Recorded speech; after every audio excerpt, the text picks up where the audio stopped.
My parents was Louis and Helene Pianalto. My dad's parents was Joe and Annie Pianalto. My great-grandfather was Pietro Pianalto, and he came with Father Bandini to site out Tontitown.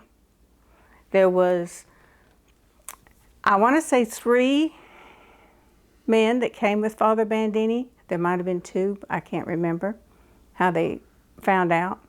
But Grandpa Pete was one of the men that came and found Tontitown with Father Bandini. He was also the town's blacksmith, first blacksmith. Mama's family came from, or Mama came from Pennsylvania. Whenever Daddy was in the Navy, he met Mama. The way he met Mama was Uncle Jilly was in the Army, and he met Aunt Esther in Pennsylvania, that also met Aunt Mary's husband in Pennsylvania, which is all in family. Aunt Mary, Uncle Jilly, and Daddy all were in the service and met their mates in Pennsylvania. Mama moved here whenever she was 18 years old after she married Daddy. Daddy came from, there were 7 in the family, 4 boys, 3 girls. It went Aunt Mary, Aunt Matilda, Aunt Josephine.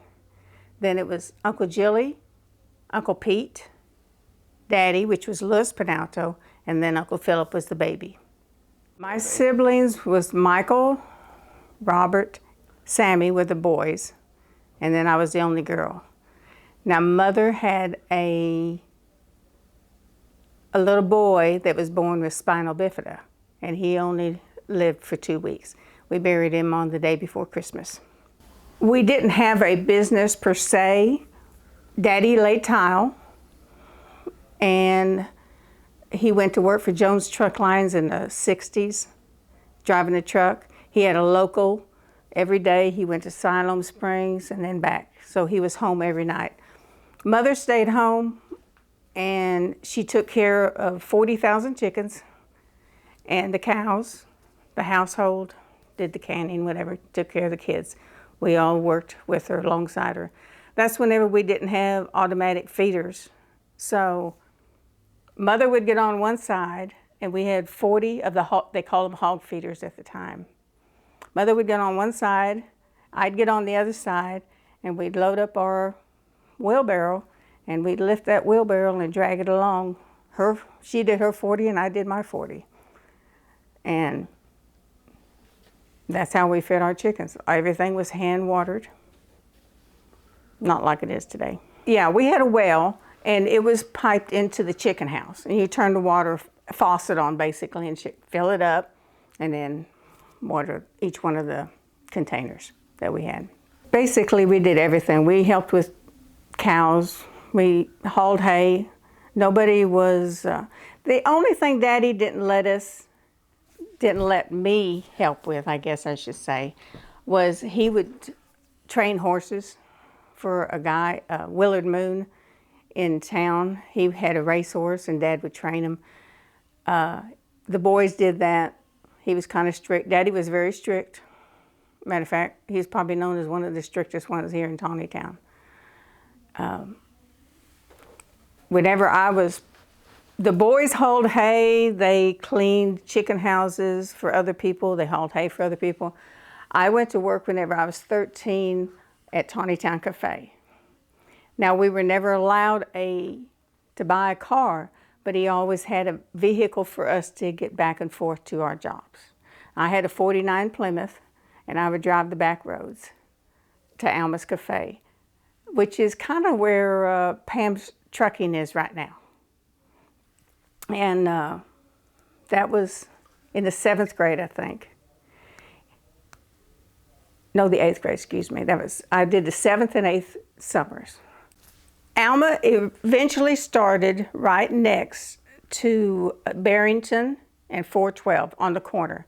It was right next, it was a 2-story cafe right next to Perona's feed mill.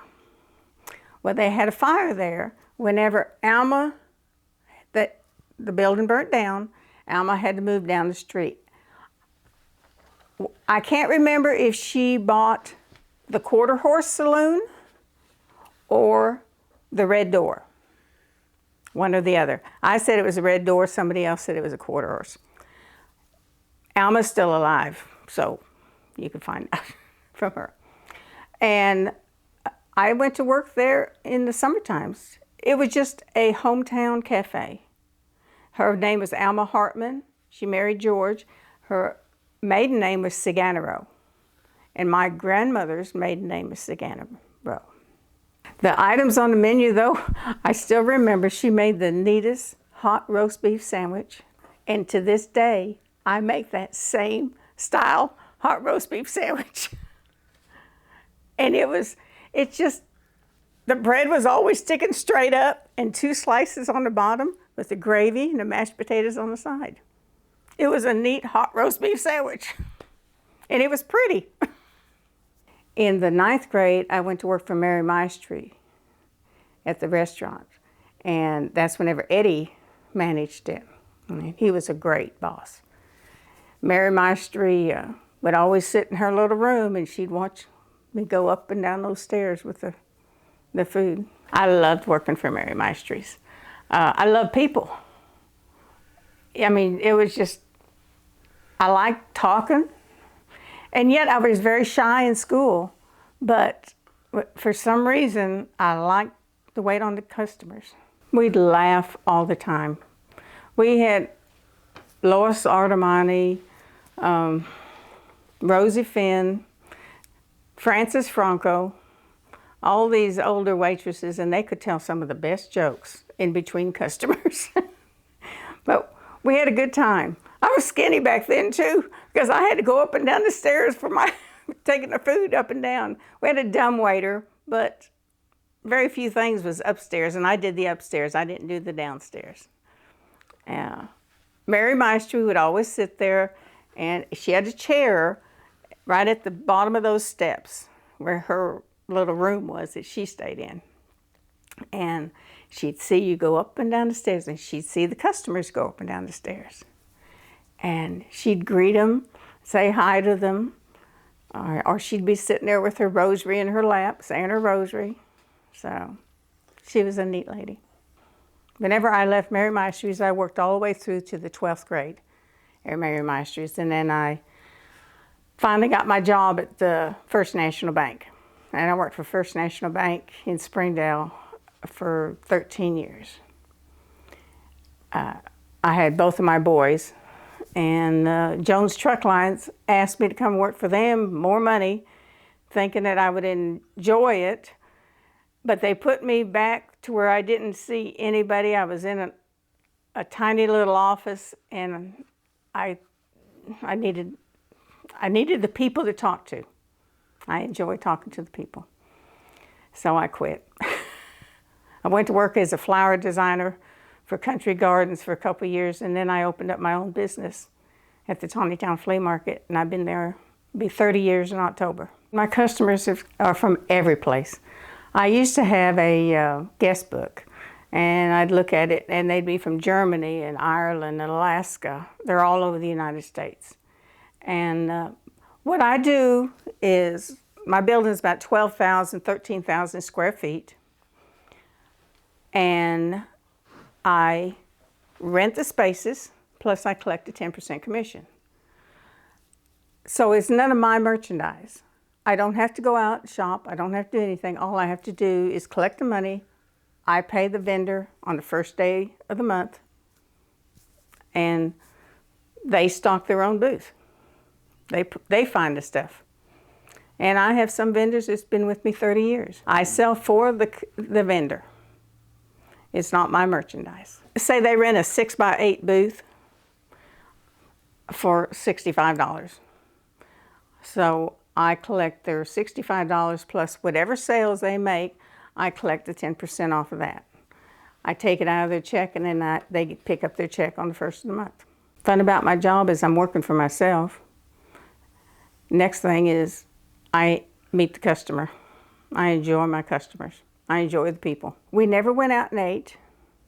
We always had our meals. Daddy was very particular. He wanted meat, a potato, 2 vegetables, and a salad and bread. He wanted a big meal in the evening whenever he got off work. Never went out to eat. I don't recall going out anytime. I remember after school, there was a Claude Mersoni's store. And it is where another place right there where Pam Trucking is now. And Claude Mersoni had the best orange push-up ice creams.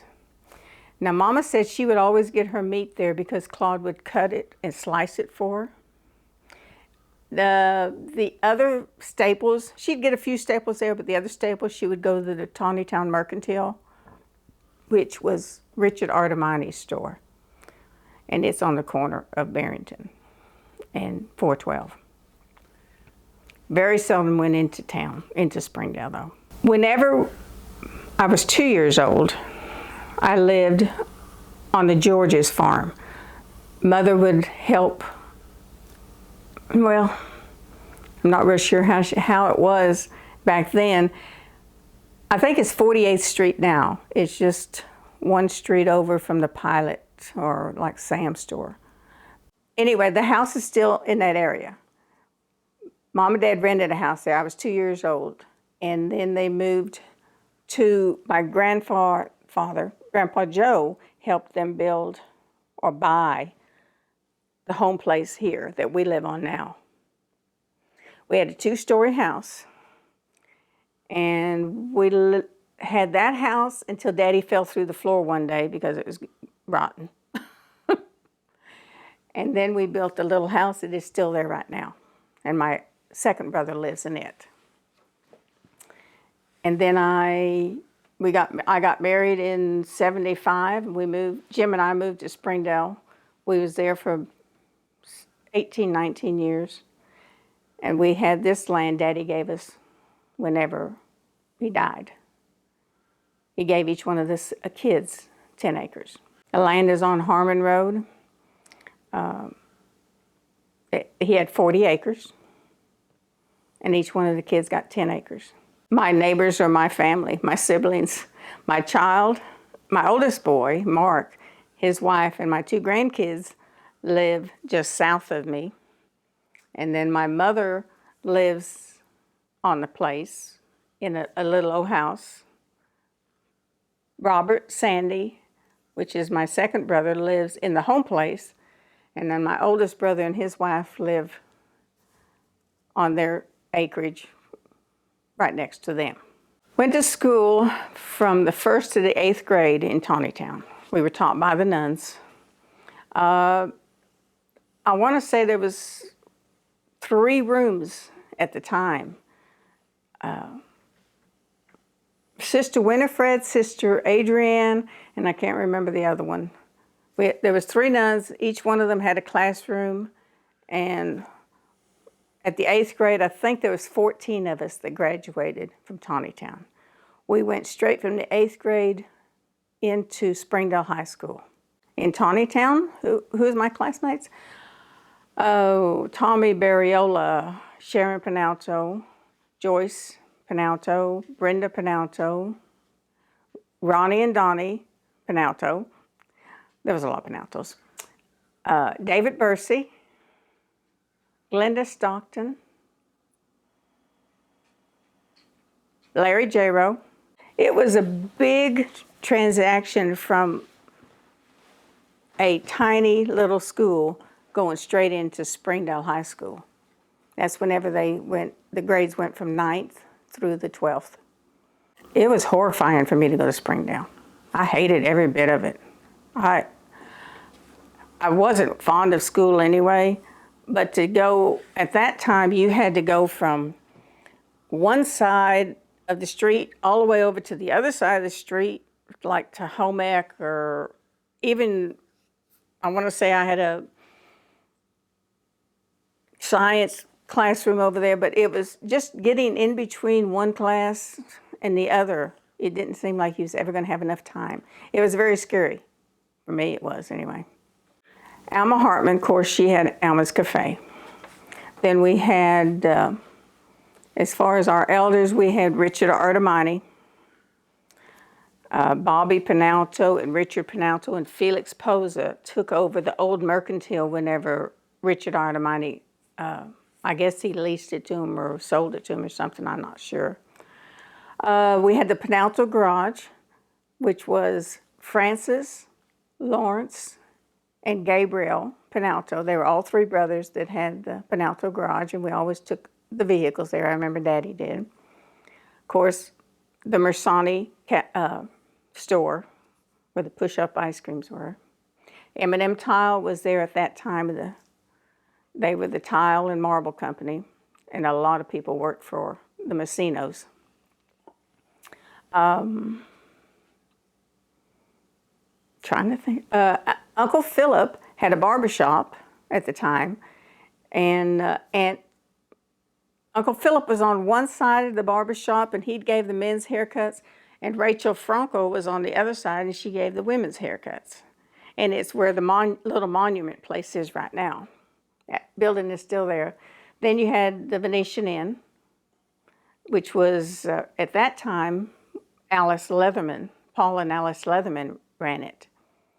And then, of course, you had Mary Maestry's, ran by Eddie Maestry, her son. Daddy was very big in the church. We attended always St. Joseph's Catholic Church there in Tontitown. We was there every time the door was open. We was at church. And we had all of our weddings there, our funerals there, and now it's torn down, which is a very sore subject for me. What little bit of fun we had, as Mother said, we always worked, but we went to the swimming holes. We had Cherry Hole and Blue Hole. And the way I learned how to swim was Daddy threw me off the side of the bank at Cherry Hole. I don't remember a lot, but I remember I had bobby pins in my hair that day, and all I could do was try to grab those bobby pins as I was coming up for air. I got up and Daddy was just laughing at me. He thought that was so funny. I was trying to get those bobby pins because I knew if I lost my bobby pins, I wouldn't get any more. Okay, Blue Hole is just down, and the kids still go to Blue Hole. And it's down on Wildcat Creek. And matter of fact, I drove my grandkids down there last year on the four-wheelers. And you just kind of drive across it. It was not as big a hole as it used to be. As far as Cherry Hole, it's over on the corner of Brush Creek Road and Javello, which is Montagani Winery. The old Montagani Winery is on Javello Road. So it's kind of a landmark there. The older people had their dances. They loved to go to the Knights of Columbus and have dances. And my daddy loved to dance. Mama said they would go and dance, and Daddy would dance with everybody but Mama. She said, Mama didn't like to dance that much, but he loved to. Daddy was a Grand Knight, which was one of the elders of the Knights of Columbus. So they went to like different events out of town, Hot Springs, Fort Smith, different places, Little Rock. They played pitch, a card game. Of course, Mother said they used to play mortar, which is the knife game. You know, how you throw the knife and see how it sticks. I don't know how. And they played bocce. And that was a Sunday afternoon. Back then, they played bocce at High Cholas. They call him High Pockets because he was a tall man and his pockets were always high. So they call him High Pockets. That was his nickname. And it was on an old country road, but he had a really neat old bocce court over there. That was before they built one at the park in Tontitown. High Pockets, from my understanding, and I've been over there, and he still has a bocce court over there. I think the guy, Paul Chola, has the court. But Basically, only the men would go over there because they would drink their wine and play the bocce. And that was it. I guess they got away from the wife, as they say. They were probably allowed to come, but they never did. So it was just something that the guys went over and played their bocce and drank their wine. So it was their Sunday afternoon or their Saturday afternoon getaway, basically. So they was probably home working. I'm sure that's what the women was doing. Pulling cows, feeding chickens. Like Mama said, if whatever needed to be done, we did it. The boys had their thing. They would do most of the hay and a lot of the cow work. But if baby calves had to be fed, we all fed them. We all did our share. I drove the tractor. I hauled the hay. So it didn't matter what your status was. You did it, the work. One time, and I don't remember when we got TV, but Daddy came home and wanted to know if the boys, he said, have the kids got all the chores done? And Mother did all the chores that day because there was a cartoon on that we watched. And she wanted us to watch that cartoon because we didn't ever get to. And it's probably a stupid cartoon, but whatever. And she said, yep, I had them do all the chores. They're all done. And we just looked at Mama, and because we knew we didn't do any of the chores, that she had done them all for us. Mother was very quiet. Daddy was definitely the man of the house. I mean, she went along with everything. And she would work like nobody knew how to work. We went to the festival almost every night, that I remember. I don't remember a whole lot. I know that we all had our chores. The girls, the young girls would always wait tables. And the guys would always work either in the bingo or the hamburger tent. At that time, it was a tent with sawdust floors. I know Daddy worked the tent, and he cooked the hamburgers. And basically, the guys had the outside things, the women had the inside chores. We made all the spaghetti. That's whenever we made the spaghetti sauce in they were probably like 15 to 20 gallon pots. So you had several pots all over the kitchen. It wasn't one container like they do nowadays. Now they have a container that makes 85 gallons. We just knew that we was expected to work at the Grape Festival because all of that money was to pay the bills at our church. At that time, you didn't tithe to a church. You put whatever money you could in the basket. That money paid all the bills from the Grape Festival through the whole year. And whatever was left, of course, the Diocese of Little Rock, it basically controls the money situation too, in a sense. It gets the rest, which it still does nowadays a lot. I ran for Grape Festival Queen. I can't remember what year it was. I know that's whenever they still pulled the queen out of the hat. They put the 3 names in of the girls, and somebody would pull their name out of the hat. And I was working at Mary Maestry's that night. And I told them I couldn't get off. And they said, well, we're drawing for the queen tonight. But I was not there whenever they drew for the queen. And but I ran for queen. And I think that was the year Shirley Pianalto got it, which was a cousin of mine. No, she was Shirley Sabatini at the time, excuse me. And as far as, Easter had your holy days headed up to Easter. That was an event that Christmas, now Daddy always had breakfast after midnight mass. And he always had a lot of people at the house. Mother would cook. And we always had homemade salami. We had homemade salami, which we butchered in the fall. And we had eggs, potatoes, gravy, you know, the biscuits and whole 9 yards, and wine. And we'd have a whole house full. And it usually went on, midnight mass was at 12. We got out at about 1 o'clock. So Mother would have breakfast at 1:30, 1:45.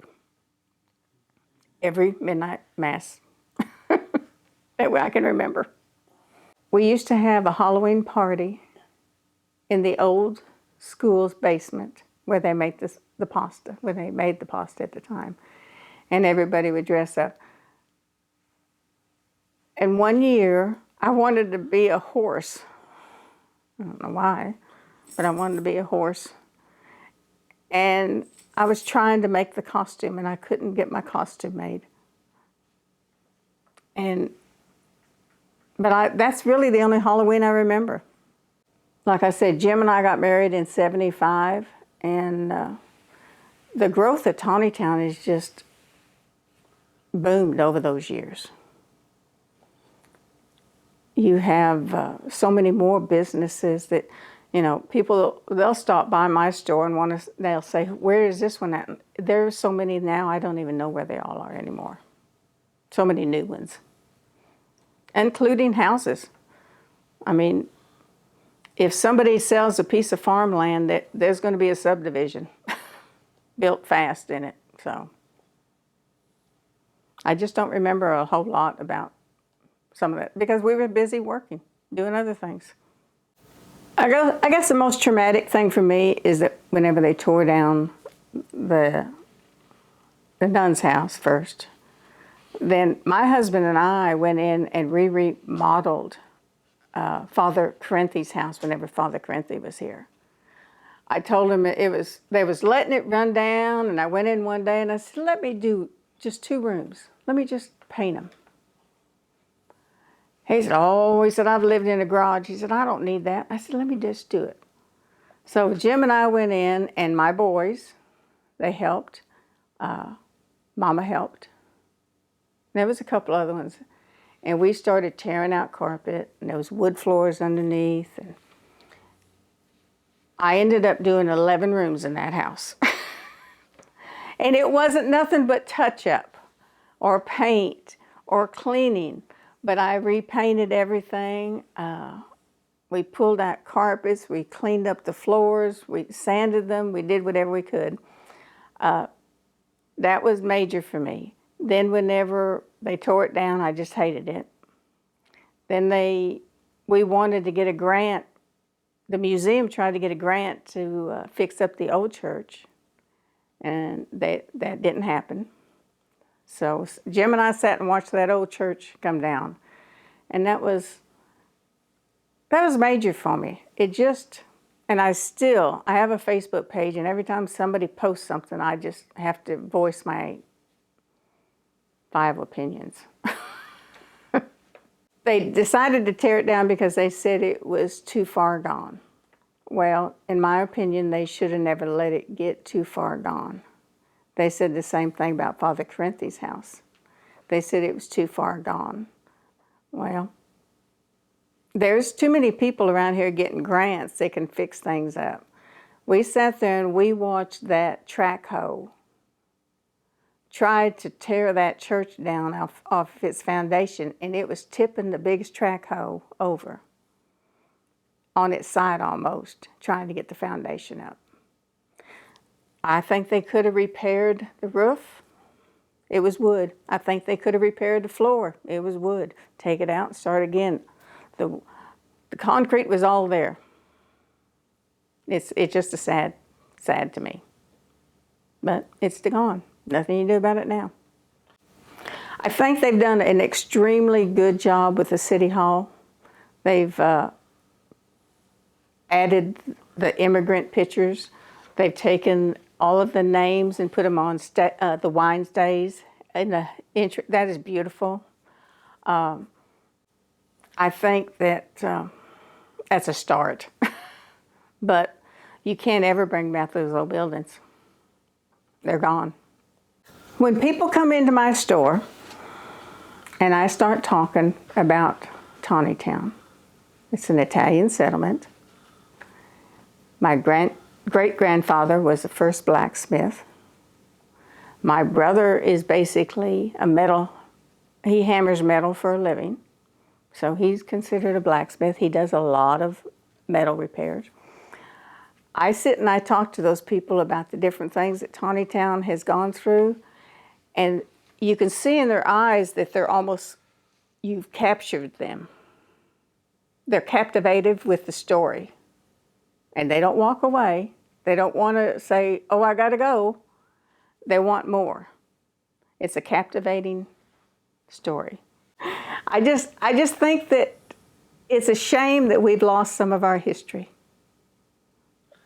And you're losing that history whenever you're putting up metal buildings instead of saving the ones you got.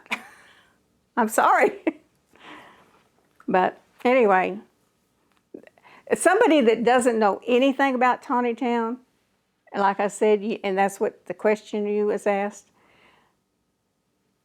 they enjoy listening to the story.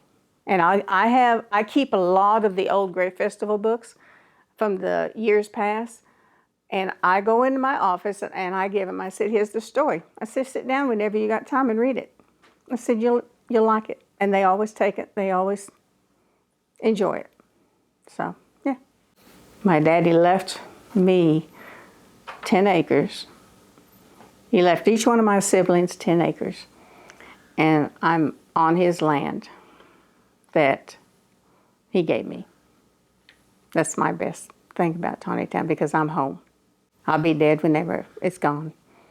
Now, I have a child that will probably not mow as much as I do. My oldest one mows all the time. My youngest one, not so much. He said, Mom, if anything happens to you, he said, I'm not mowing all this. And I said, well, somebody's going to have to. But I get tickled, and I'll mow all my fence rows. I weed eat all my fence rows. And every once in a while, I'll get tired, and I thought, I don't want to mow this fence row today. And I'll look up, and I thought, okay, Daddy, I'm going to mow the fence row. I'm doing it. It's like he's telling me, mow that fence row. So, yeah, I'll never sell it. It's my home place.